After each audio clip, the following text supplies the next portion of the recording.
आज कर्जत प्रशासकीय भवन येथे सर्वच विभागाची आढावा बैठक या ठिकाणी आयोजन करण्यात आलेली होती। प्रशासकीय सगळ्या अधिकाऱ्यांकडनं डिपार्टमेंट वाईज त्यांच्याकडनं आढावा घेण्यात आला।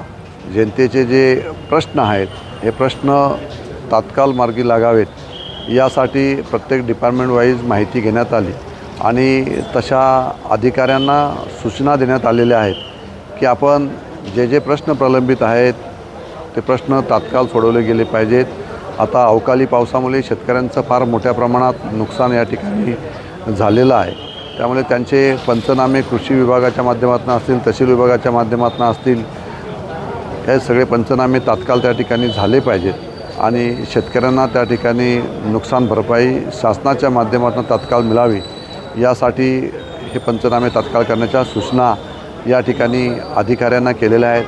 कोविडचं पुन्हा एकदा संकट राज्यामध्ये वाढत आहे, तशामुळं आरोग्य विभागालासुद्धा सूचना देण्यात आलेल्या आहेत की आपणसुद्धा त्याची उपाययोजना अलर्ट राहून त्या ठिकाणी कराव्यात, अशा आरोग्य विभागालासुद्धा सूचना देण्यात आलेल्या आहेत। जे प्रश्न असतील, आदिवासी समाजाचे जातीचे दाखले असतील, ते जातीचे दाखले तात्काळ त्या ठिकाणी त्यांना देण्यात यावेत अशासुद्धा सूचना करण्यात आलेल्या आहेत। कारण जातीचे दाखले जोपर्यंत आदिवासी समाजाच्या लोकांना त्या ठिकाणी मिळत नाही तोपर्यंत शासनाच्या योजनांचा लाभ त्यांच्यापर्यंत पोचत नाही।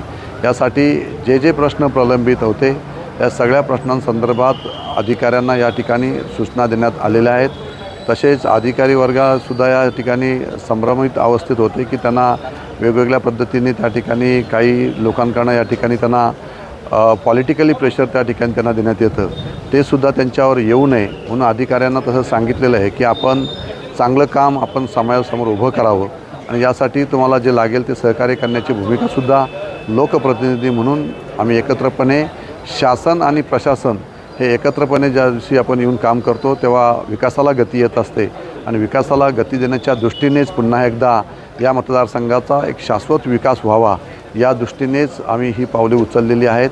आता सरकारच्या माध्यमातून देवेंद्रजी फडणवीस साहेब मुख्यमंत्री म्हणून आणि उपमुख्यमंत्री शिंदेसाहेब असतील, अजितदादा असतील आणि एक सरकारमधील आमदार म्हणून आम्ही एक दूरदृष्टी ठेवून या मतदारसंघाचं एक विजन ठेवलेलं आहे। विकासात्मक दृष्टिकोन ठेवून आम्ही या मतदारसंघाचा शाश्वत विकास व्हावा या दृष्टीने आम्ही काम करत आहोत। यासाठीच आपण या प्रशासकीय अधिकाऱ्यांची या ठिकाणी आढावा बैठकीचं आयोजन करण्यात आलेलं होतं।